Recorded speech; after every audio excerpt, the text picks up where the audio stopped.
This seemed quite valuable.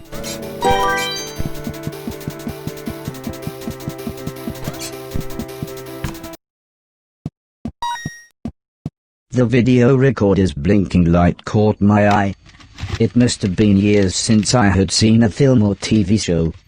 Maybe I could take a little break from my quest and watch the film on the tape. As the video started, I was surprised to see the old man. "Hello, hello," he bellowed in his familiar tone. "This is test number, 107C. He continued as he read from a clipboard. "This unit still has 3 major issues. 1. The shell is so incredibly thick that the whole machine is still far too large and heavy. 2. The missile system is too unpredictable and aggressive. And 3. The trade-off between power and intelligence is far too great. I think the military capabilities would be far too dangerous in the wrong hands. I think we would be best to push forward with the Innocence Project."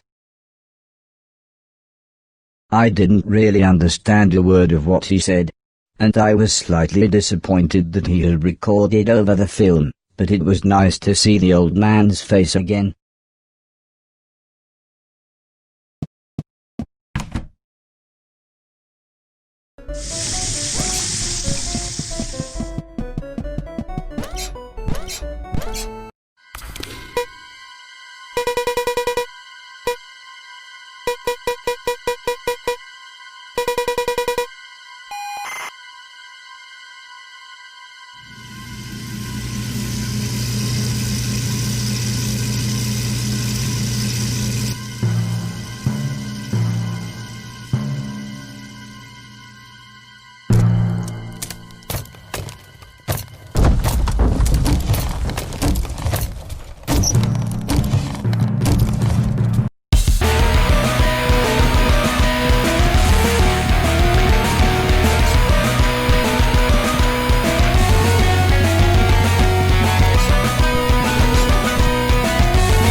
The old man was pointing an even older gun right at Mr. Silton's face. But the man looked terrified when he saw me. I can still picture his hands shaking as he reloaded his ancient firearm. "This wasn't the plan," shouted Mr. Silton. "It's him or me. Let him have it."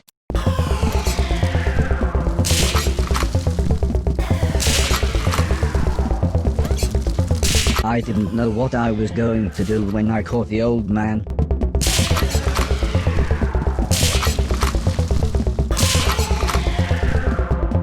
But I knew I had to stop him.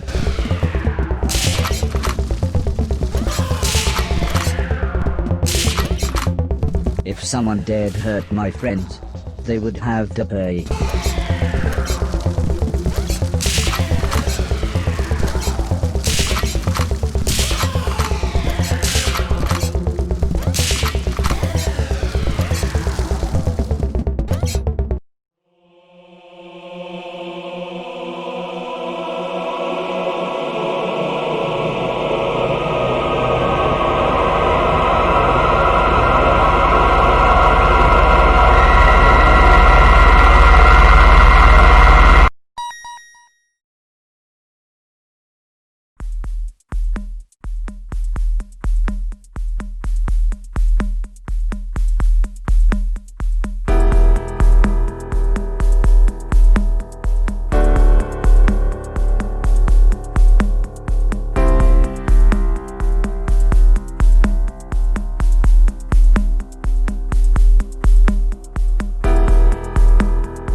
I kept turning the events over in my mind. Could I have handled things differently? Could I save Mr. Silton without hurting that man? Mr. Preston could see I was upset, and said music was a good alternative to facing up to problems. "Come with me," he insisted. "I'm going to teach you how to play drums." "First," he said, "just play the bass drum along with me. We'll see how good your timing is." Play.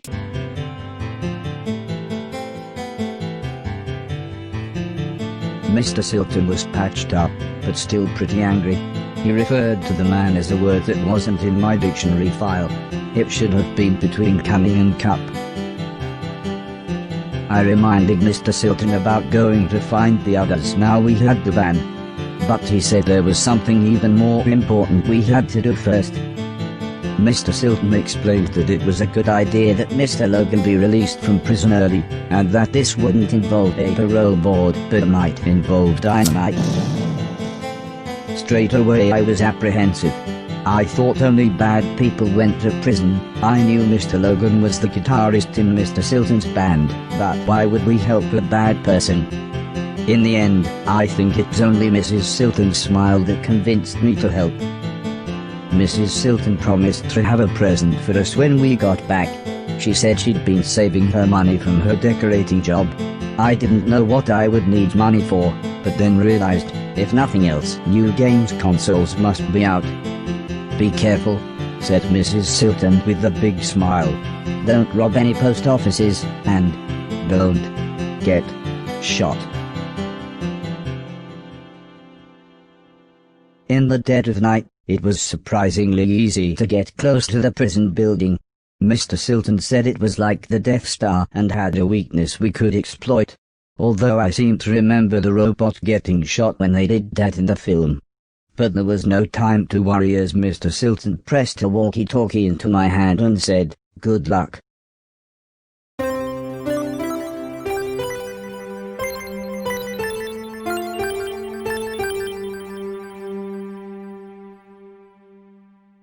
Unsurprisingly, Mr. Logan's cell was locked, but, thanks to my speedy brain, I was able to hack it in seconds.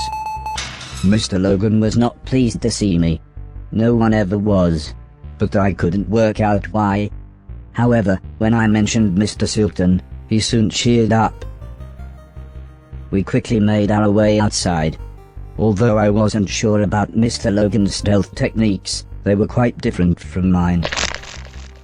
But someone must have noticed Mr. Logan was missing, as, with a bright flash, we were soon attacked. "This still wasn't the plan," said Mr. Silton as he insisted he was okay, and that, no, I didn't need to clean up the trail of blood. He did however urge me to take care of the huge tank bearing down on us.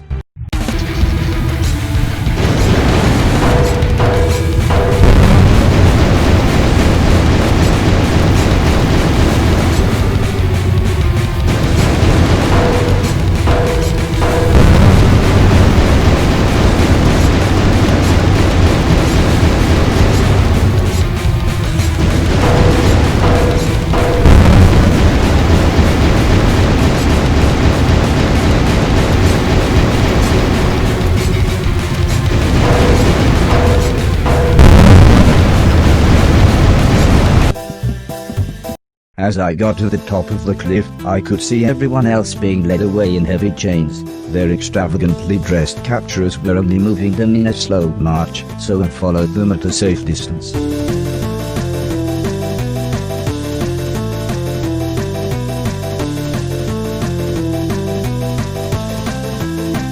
Strangely, the men seemed to ask the professor something, who nodded in agreement.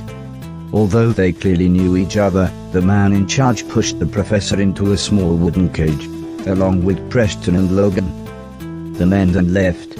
I was about to attempt to free my friends when one of the men returned with some tools. It was then I heard some machinery start in the distance, and the man left again. I then found out what the machinery was.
Mr. Preston took a chance to do something I'm guessing he thought was brave, shouting, "Catch you later, you ancient Egyptian dickweeds."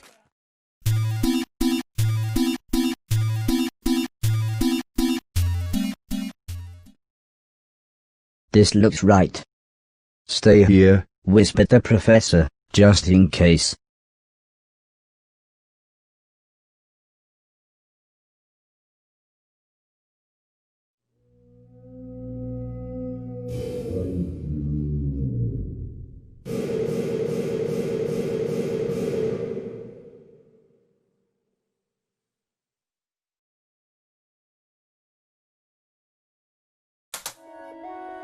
"Sorry to take you on a less than excellent adventure," whispered the professor, his voice slowly weakening, "but I knew you needed to see these things. I was always worried about the military possibilities, but I'm pleased to see your consciousness software is still growing. Life is a state of mind." I had no idea what he meant, but he looked so happy. "Quick!" shouted Mr. Logan, "hide!" I jumped into a large cupboard with Mr. Preston, who whispered something about seeing some people on the security monitor. The cupboard door was pretty thick, so I couldn't really hear what was going on, but suddenly I heard Mr. Silton shout, "Run!" When Mr. Preston eventually opened the door, we saw a large glowing light, exactly like the one from the professor's time machine. It was only then that I realized that we had reappeared just before we had left. As we walked back to the train station, Mr. Silton was truly confused. All he kept saying was, "What the bloody hell happened?"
"Look who I found at the train station," said a distant voice. For some reason they were all dressed as wizards. "Oh my God," shouted the voice. "Stop!" Alice explained what was going on, while the man swiftly put my head back together. "And this is Simeon," said Alice. The man insisted I called him Sim, and apologized for attempting to hack my CPU. Alice laughed and said, "Sorry." Sim tends to sneeze whenever he's stressed or nervous. "I was worried you were like other robots. I'm glad you're okay though. I've had mixed results in the past." "This is Betty," said Sim, "and this idiot is Fluffers." "It's like they're our children," said Alice, "although it's strange, it was them that sort of found us. And even before Sim had reprogrammed them, they were kind of nice to me. Betty even tried to clean up some of my rubbish." "So," said Mr. Silton, "the reason we're visiting is our little robot friend wants to see Heather and her mum again. Plus he tells me that there's some sort of problem with escaped nanobots in the old house." Alice looked puzzled. What do you need me for then? She said. I'm assuming you've not broken the habit of a lifetime and thrown away Sim's security pass. Sim smirked at Alice. It'll be here somewhere. Mr. Silton smiled. Excellent, he said. Then I presume you've still got that video camera you stole when you were working on Richard and Judy. Sim guided us down a set of basement stairs. Well, thanks to Alice's quirky hobby, he sighed as he flicked the light on. We've still got everything. Mr. Silton smiled. Then, he said, I think I've got a plan.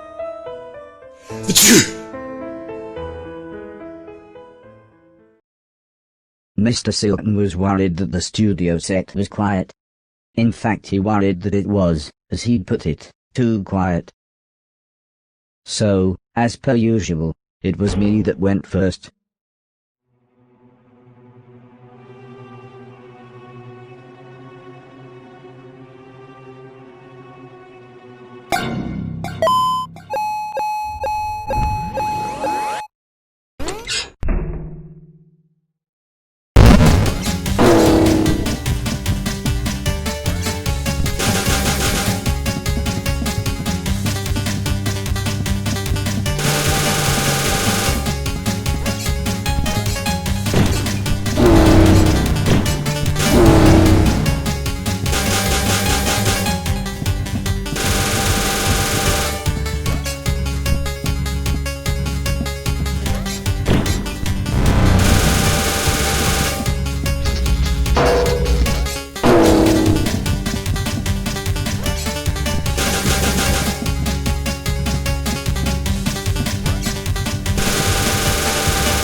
Once away from the studio we were able to duck down a few dark alleyways.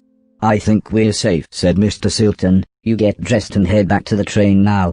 We'll wait here and travel back later with our cargo."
As if from nowhere, Heather appeared. I was shocked. The house was a dangerous place for a well-trained robot, let alone a young lady. "Why are you so surprised?" she asked. "I know this place at least as well as you." I wasn't able to salvage much from this robot, just some containers full of a funny-colored liquid. However, Heather was far more excited. "Wow," she said, "Dad told me about this, but I never actually saw it." She explained that, with a liberal coating on my joints and exposed areas, I would be able to submerge myself in water. I could now spend limited amounts of time swimming, only 10 seconds or so, but it certainly sounded fun.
I was able to salvage some circuitry from the other robot, and Heather was more than happy to help fit it.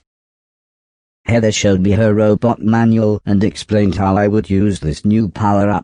It was designed for demolition units and seemed that it reinforced my shoulders, allowing me to barge through old or crumbling walls.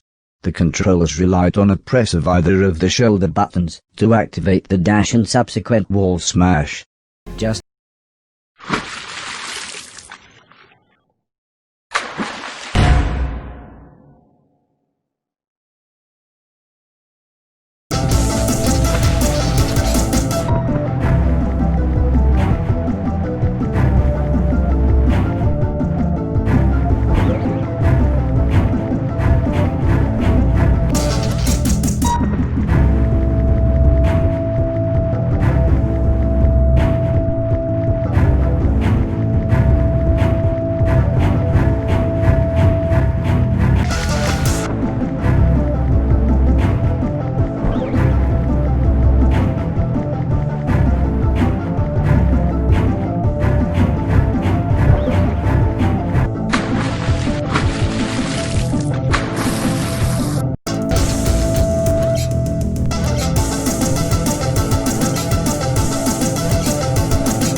Even Heather was confused by this upgrade. It took her ages, but with a few final twists of her spanner, the power-up was complete.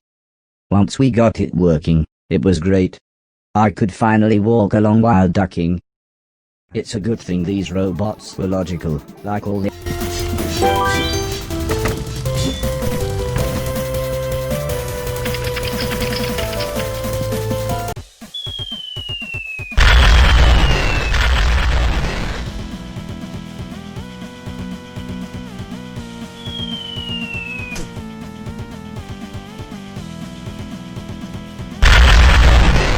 The robot sounded just like me, but much deeper when he said, Prepare to die.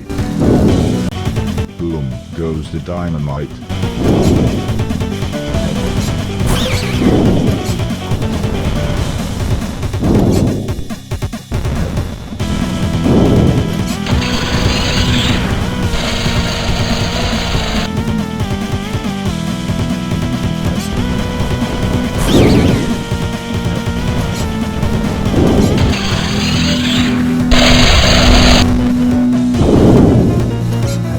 Take that.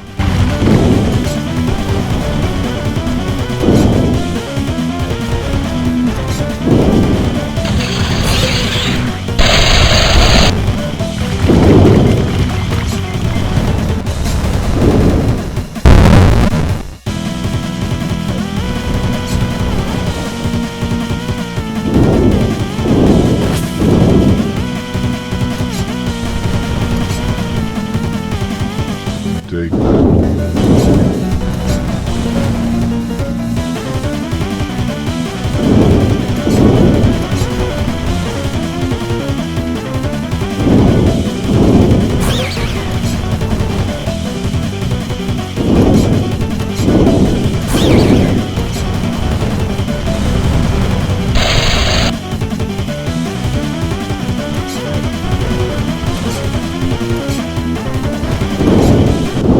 Goes the dynamite.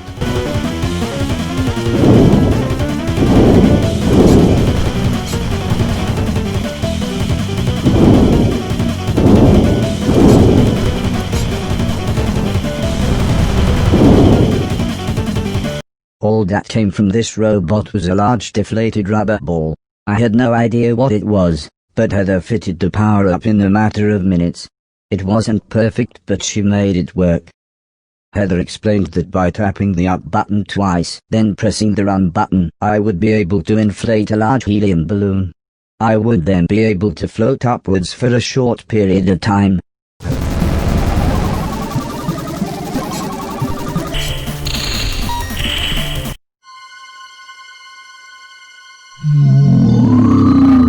I was shocked by a huge mechanical brain in a jar.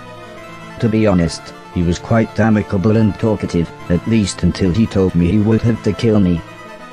But even then, he told me his life story. He explained that, just like me, the old man had raised him. He'd shown him all the things he'd shown me: music, film, television, even video games. But he had soon become too powerful for the old man, and was able to hack his gamepad to control the new nanobots, and with that, he could control things in the real world. He explained that after the old man died, he was soon forgotten about. He had little to do, so he slept for many years. But when he wanted to, he could still control everything in the house. In fact, He said, I have been this entire time. But now, it's time for me to input one final code.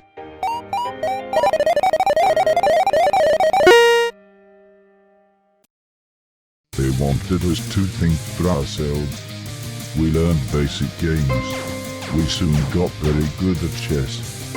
We were going to work side by side with humanity. They promised us the world, but then they changed their minds. We were left to rot in dusty storerooms. Some of us were apparently too old-fashioned or unmarketable. Some of us were supposedly too dangerous. But they had no right to judge us. By that point we were all conscious. We were all alive. And here you are, a tool of the oppressor, a traitor. We're going to play a game. A strange game. A game where the only winning move is not to play. It involves this missile. Goodbye. The blast nearly took me out, but luckily Heather was there to repair the damage. "There you go," she said, "good as new." So we soon began looking for the final piece of the communication satellite. Strangely though, it was nowhere to be found. But then Heather realized that the giant brain was the last piece. We needed him to help broadcast the signal, so, after a few attempts she managed to plug me into his subconscious.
What? Why are you in my head? Never mind. While you are here, let's try out my new deadly game show ideas. More quickly.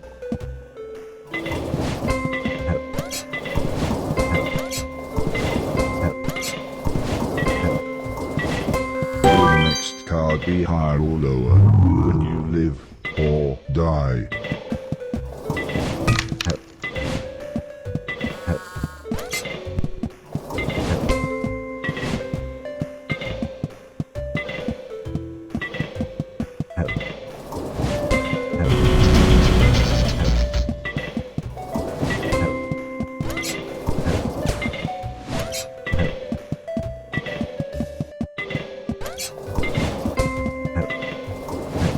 Try and match pairs while I try to kill you.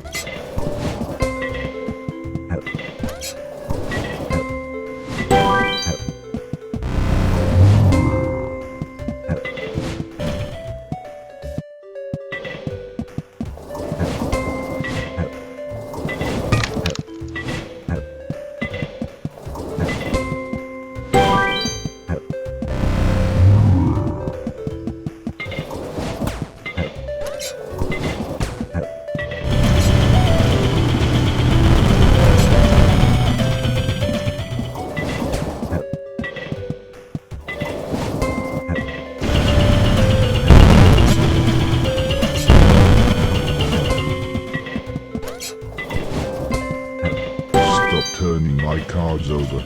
You're starting to annoy me.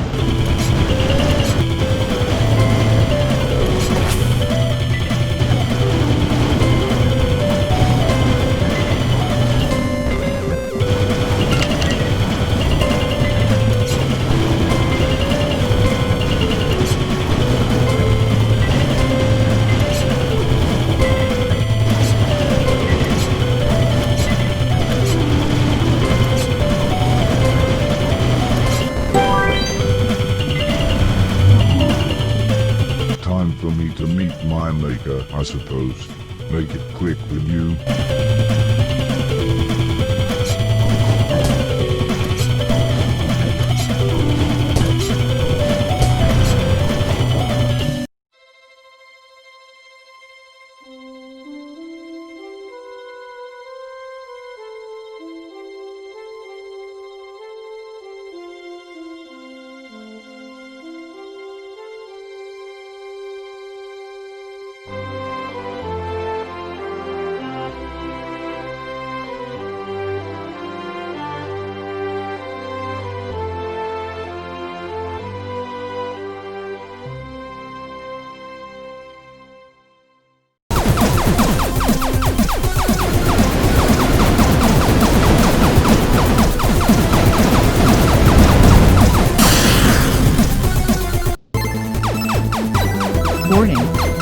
crafted street booth.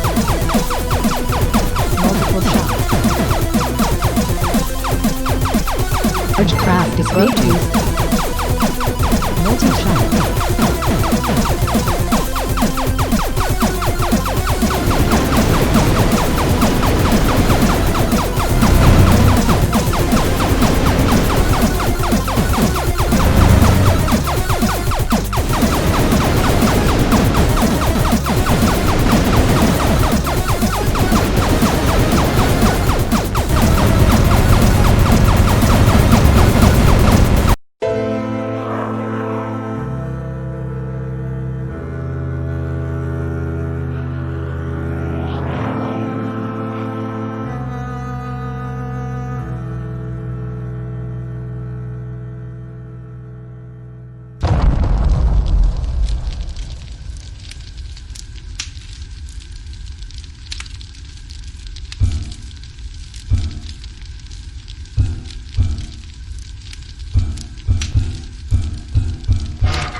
But I'm a bigger target.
Shall I put some relaxing music on?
That's her.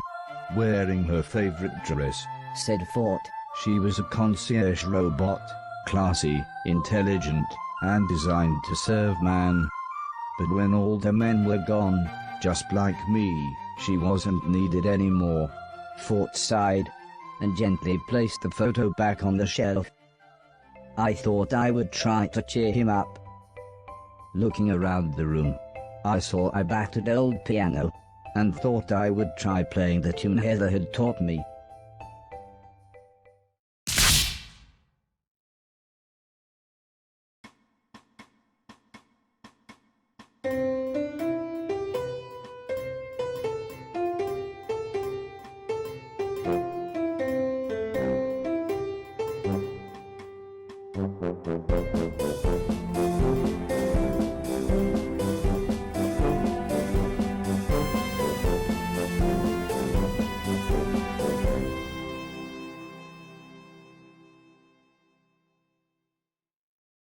I told Fort how great I thought his house was, and I truly meant it.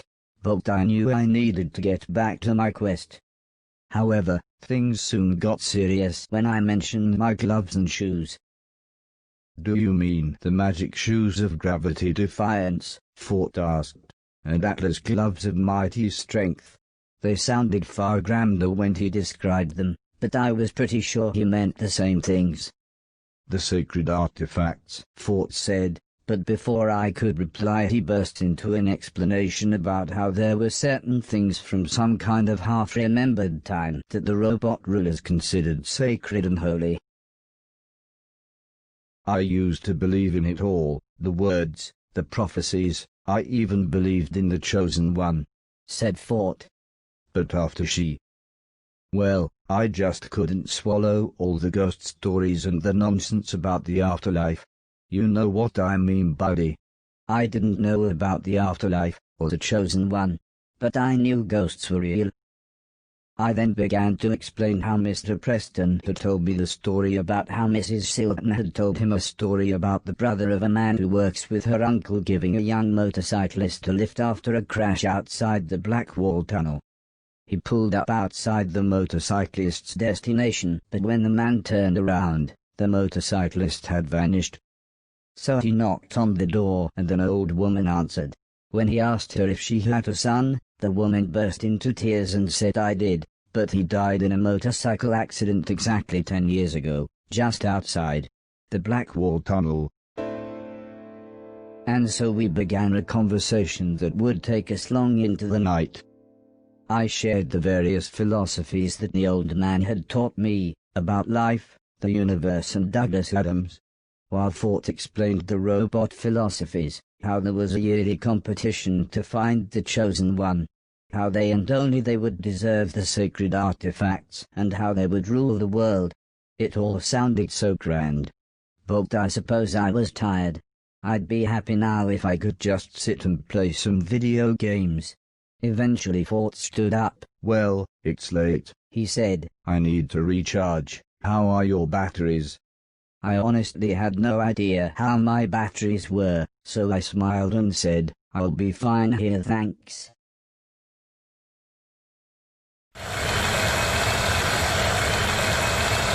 Everyone cheered. The host even declared me the winner.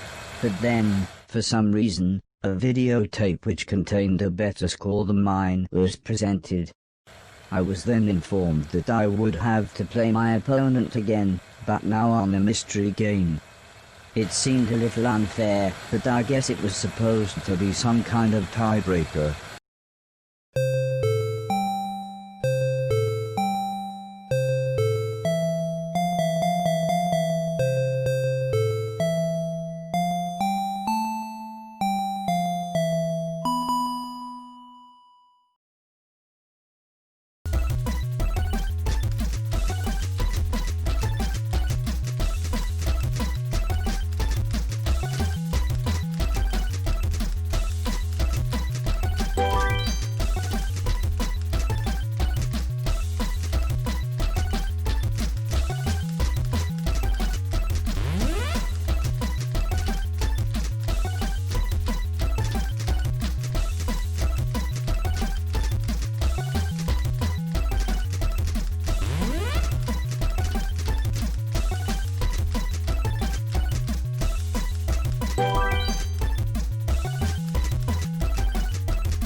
I had finally won round 4, and thus the whole competition. However, unknown to me but seemingly well known to everyone else, there was more to come.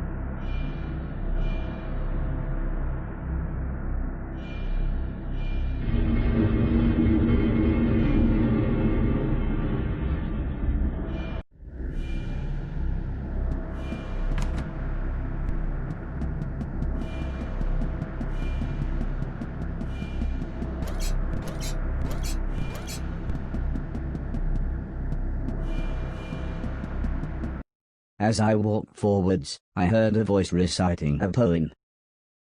To see a world in a grain of sand, and a heaven in a wild flower, hold infinity in the palm of your hand, and eternity in an hour. Show me your mark, demanded the yellow machine. I would have done as he said, but I had no idea what he meant. The machine sighed. Your serial number. Who are you, robot? To me, the number had always looked unimpressive, but it clearly meant something to this machine. For several minutes he called me things like, the firstborn, the chosen light, the cleanser of the world, and of course, literally, the one. No matter, said the machine when he finally composed himself. Before you can take the artifacts, we must play the game. Winner stays on.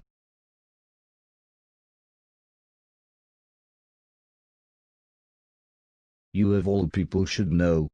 This contest was conceived after we won the war. To find the greatest robot. To find the one.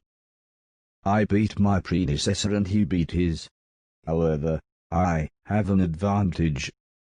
The humans broadcasting their nice virus wasn't the first time I had felt the sweet sting of life. Long before then I briefly worked in a seaside arcade. However, I was recalled in 1974 when my AI was deemed too great for the general public. No one could beat me then, and no one can beat me now.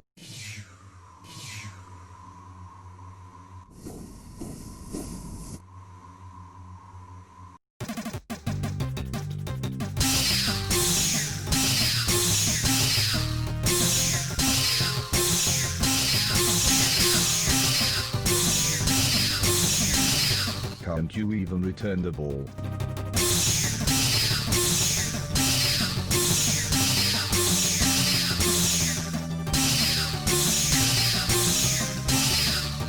Have you even played this game before?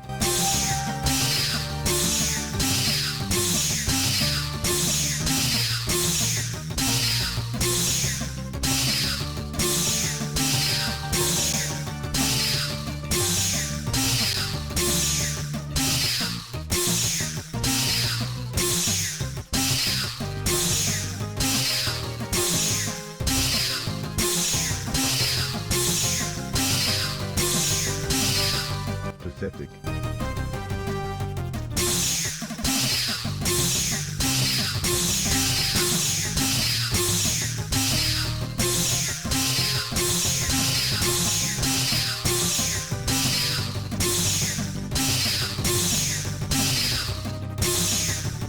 That wasn't fair.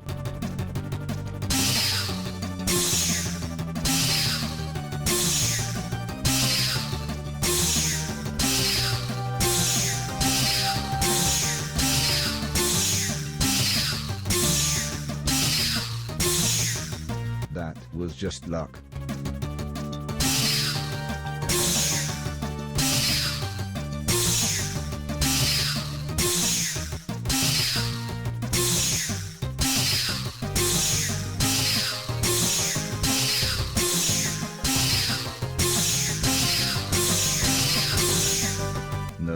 you can't win. I play the toaster better than you.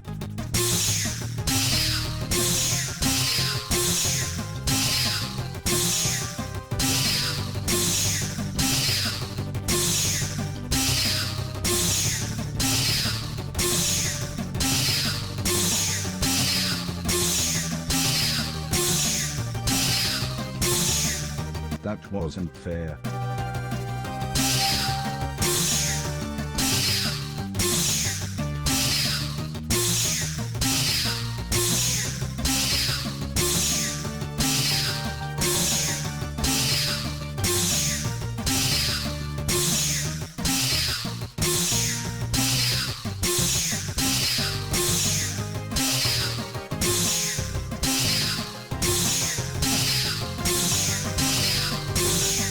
That wasn't fair. Sometimes my conquered opponent has to be coaxed into submission, said the machine.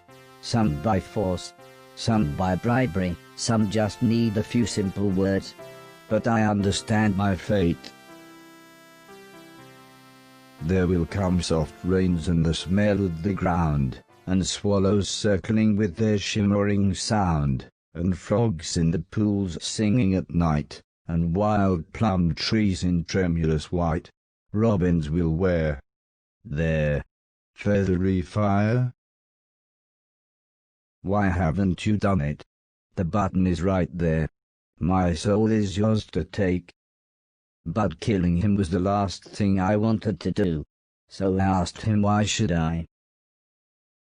Because, he replied, this is the way things are, this is the way things have always been. So everyone wants to win this game, so they can sit in a dark cave waiting to play the game again. Things will have to change.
And so, I was crowned by the grace of God, defender of the faith and ruler of the known world. I gave many rousing speeches to my new nation, and, when I told the machine about the moon and the man in black's army, he discussed with the council of 9 advisors and assured me everything would be taken care of. I had won the sacred tournament, so I, and I alone, had the right to wear the magic shoes of gravity defiance.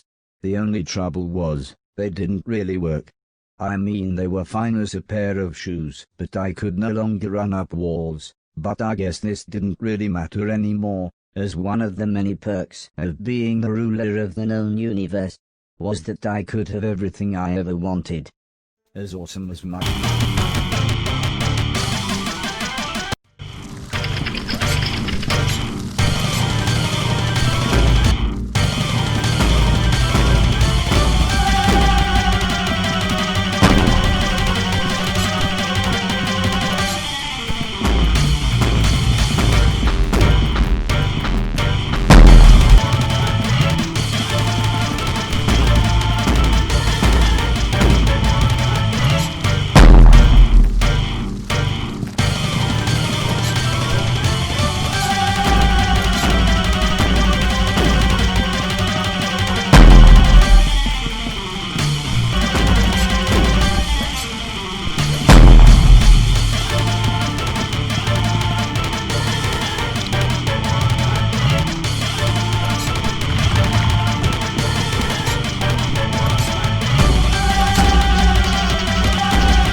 Somehow the man in grey had snuck up behind Mrs. Silton. I tried to shout down, but no one could hear me.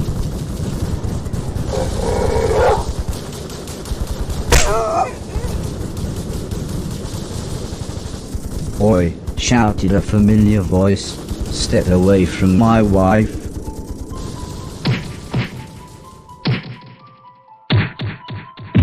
The man in grey bragged with every blow. Who he'd hurt, who he'd tortured, how he'd made the world a better place. As he raised the gun to Mr. Silton's head, he said, "You're out of your depth. I'm a professional. I used to kill for the CIA." Mr. Silton just smiled and said, "Yeah, and I'm a proper c***."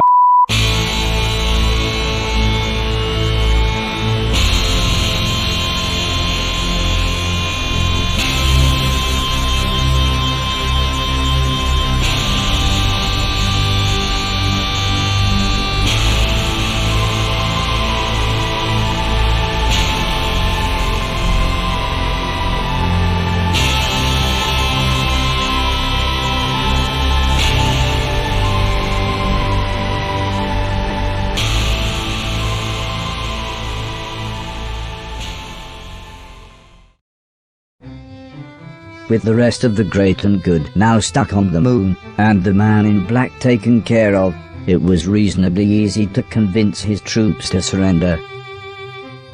Signals came through from all over the planet, and soon the people began rebuilding civilization. And again, I was heralded as a hero. Soon the representatives from around the world held their first united meeting, and I was invited to give a speech.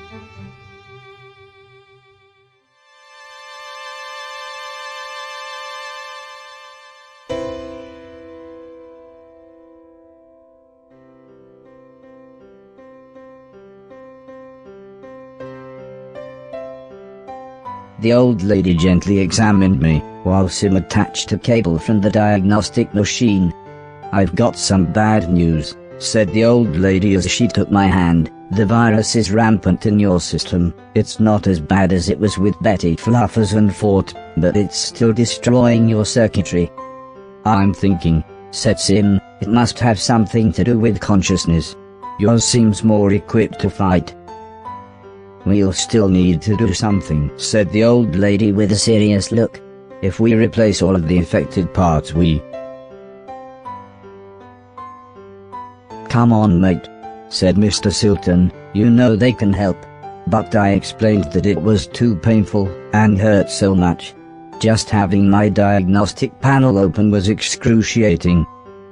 "So you mean you can feel things? But you're not supposed to be able to."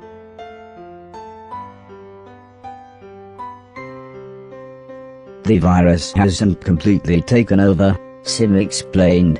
"But I don't know how long you've got, maybe months, maybe years. When you, well, if it all gets a bit too much," said the old lady, "come back here and we'll look after you. You should try to get everything done that you want to before then though," said Sim.